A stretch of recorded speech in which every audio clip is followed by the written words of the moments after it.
शारदीय नवरात्रि चल रही है और इस बार की नवरात्रि में अष्टमी और नवमी तिथि एक ही दिन पड़ रही है, जिसके चलते कन्या पूजन का संयोग भी एक ही दिन है। ऐसे में आज ही के दिन अष्टमी और नवमी की पूजा के साथ ही कन्या पूजन किया जाएगा। सप्तमी के साथ ही अष्टमी पड़ने और अगले दिन सुबह तक अष्टमी रहने के कारण कन्या पूजन का संयोग एक ही दिन बन रहा है। अष्टमी और नवमी आज शनिवार को पड़ रही है। ऐसे स्थिति में अष्टमी को सप्तमी के साथ मिलने वाली तिथि में कन्या पूजन का करना उत्तम नहीं माना जाता है। आज शनिवार को एक साथ मां भवानी के 8वें महागौर स्वरूप और 9वें सिद्धदात्री स्वरूप की पूजा कर सकते हैं।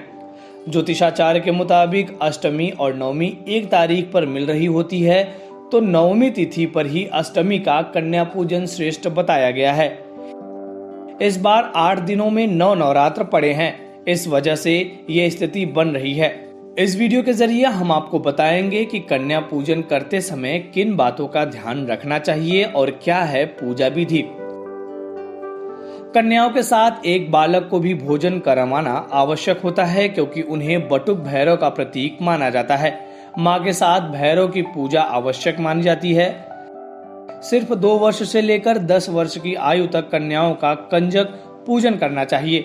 कन्या पूजन के दौरान कन्याओं को साफ स्थान पर बैठाकर दूध और पानी से उनके पैर धोने के पश्चात उनके पैर छूकर उनका आशीर्वाद ग्रहण करना चाहिए। कन्या पूजन के दौरान जब आप कन्याओं को भोजन करा रहे हैं तो खीर पूरी जरूर खिलाएं। आप चाहे तो नमकीन में आलू या कद्दू की सब्जी भी खिला सकते हैं। कन्याओं को भोजन कराने के पश्चात दान में रुमाल, लाल चुनरी, फल, खिलौने आदि देकर उनके चरण स्पर्श कीजिए। सम्मान पूर्वक उनको घर से विदा कीजिए। यदि आप ऐसा करते हैं तो इससे दुर्गा माता की कृपा आप पर बनी रहती है। आइए जानते हैं कि कन्या पूजन का क्या है महत्व। अष्टमी और नवमी तिथि पर मां महागौरी और सिद्धदात्री की पूजा के बाद कन्याओं को घरों में बुलाकर भोजन कराने का विशेष महात्म होता है। नवरात्रि में 9 कन्याओं को भोजन करवाना चाहिए, क्योंकि 9 कन्याओं को देवी दुर्गा के 9 स्वरूपों का प्रतीक माना जाता है।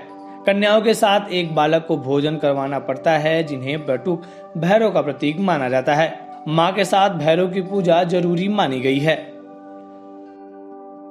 हवन विधि में आज अष्टमी और महानवमी एक साथ एक दिन पड़ रहे हैं।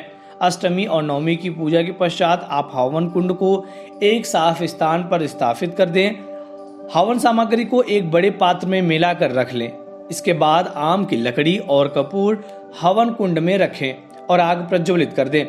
इसके पश्चात इन मंत्रों का हवन कर प्रारंभ करें।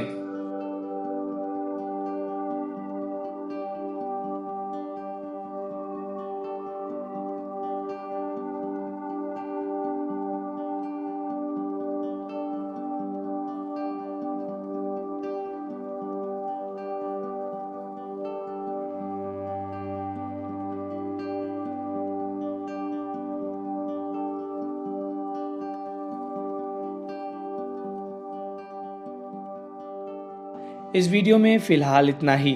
आप अपने सवाल और सुझाव हमें कमेंट्स करके बताइए। बाकी देश और दुनिया की ताज़ा तरीन खबरों की अपडेट्स के लिए हमारे चैनल लोकमत हिंदी को सब्सक्राइब कर लीजिए। अगर आप ये वीडियो फेसबुक पर देख रहे हैं तो हमारे पेज को लाइक और फॉलो कर लीजिए।